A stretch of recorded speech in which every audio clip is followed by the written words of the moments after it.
नमस्कार मंडळी, आज आम्ही बनवतो उकडीचे मोदक, ते पण आंब्याचे.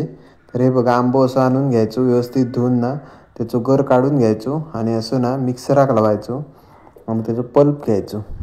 त्याच्यानंतर ना इकडे गॅस चालू करायचो. गॅसवरती ना असं ना कढई व्यवस्थित गरम झाली ना की तूप टाकायचा 2 चमचे. तूप गरम झाला ना काय त्याच्यात ड्रायफ्रूट्स काय असतील तर टाकायचे, तुमका हवे असतील तर. आम्ही आता हे बदाम टाकले. त्याच्यानंतर ना 1 वाटी गूळ टाकायचो. हे काळं गूळ आहे हो, त्याच्यामुळे तुमका काळं दिसता. त्याच्यानंतर हे बघा, असं गूळ एकदम वितळलो ना की त्याच्यात ना खोबरा टाकायचा 1 वाटी बघा, आणि तो आपण व्यवस्थित भाजून घ्यायचा. गूळ पूर्ण वितळाक द्यायचो, त्याच्यानंतर टाकायचा. त्याच्यानंतर ना खोबरा पण ना व्यवस्थित जरा भाजला ना, व्यवस्थित भाजून घ्यायचा आणि वेलची टाकायची. हे बघा, असं एकत्र जरा इला ना असं व्यवस्थित भाजून घ्या. असे करून बघा, एकदम आंब्याचे मस्त जातात असे. 1 वाटी रस होतो. हे बघा, मी आता घेतलं आहे रस. त्याच्यानंतर थोडासा मीठ टाकायचा. हे बघा रस, अर्धो वाटी रस आहे ना तो ह्याच्यात टाकायचं, या मिश्रणामध्ये.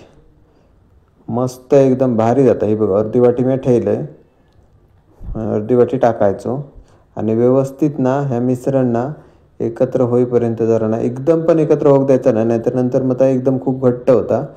बघा असं ना व्यवस्थित, बघा गुलकंद असताना तसा, ह्या बघा असा व्यवस्थित भाजून, व्यवस्थित बारीक मंद आचेवर ना भाजून व्यवस्थित असा घ्यायचा. बघा, एकदम पण घट्ट नाही, एकदम पण पातळ नाही. त्याच्यानंतर ना इकडे ना उकड काढूच्यासाठी ना हे बघा, ही 1.5 वाटी मी पाणी घेतलं आहे आणि अर्धी वाटी आंब्याचा रस. पाणी व्यवस्थित जरा गरम झालं ना का त्याच्यात आंब्याचा रस टाकायचो. आणि लक्षात ठेवा की ज्या वाटीने पाणी घेतलास ना त्याच वाटीने पीठ घ्यायचा, तांदळाचा पीठ. हे बघा, हे आता व्यवस्थित ना उकळाक द्यायचं आहे, का उकळी येऊ द्यायची. म्हणजे 1.5 वाटी मी पाणी घेतलं आणि अर्धी वाटी आंब्याचा रस, म्हणजे 2 वाटी झाली. आणि ह्या बघा, ह्या 2 वाटी आता पीठ त्याच वाटीने घेतलेला. त्याच्यानंतर व्यवस्थित ढवळून ना ही उकड काढायची. ढवळून व्यवस्थित बंद करून ठेवायचं आणि गॅस करून ठेवायचं बंद.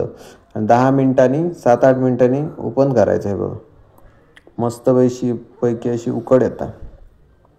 अशी करून बघा तुम्ही, एकदम भारी जातात मोदक.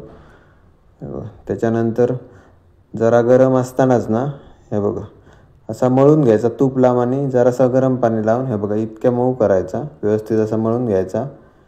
त्याच्यानंतर मोदक करायचे, तुमका कसे हवे तसे करा तुम्ही. हे बघा, असे 1-1 मोदक करून घ्यायचे. मस्त जातात असे, एकदम टेस्टी लागतात, यम्मी, एकदम भारी. असे गोळे करून ना 1-1 करून मोदक करून घ्यायचे. बघा, आम्ही आता असे मोदक करून घेतलेले आहेत. हे बघा, इतके मोदक झाले. त्याच्यानंतर ना इकडे एका टोपात ना गरम पाणी ठेवायचा. व्यवस्थित उकळला ना की त्याच्यावर ठेवायची चाळण, त्याला जरा तेल लावायचा. त्याच्यानंतर मोदक ठेवायचे आणि बंद करून ठेवायचा. आणि बरोबर 10 ते 12 मिनिटांनी ओपन करायचे. 10 मिनिटांनी करायचे. हे बघा, असे शिजान रेडी असतील, बघूची पण गरज नाही.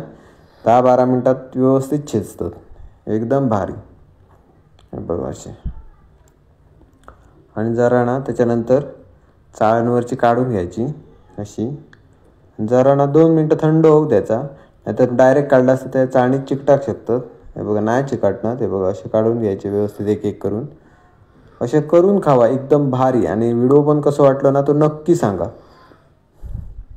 हे बघा, एकदम भारी. त्याच्यानंतर असे आता देवाजवळ ठेवता सानवी गणपती, आज संकष्टी आहे तर.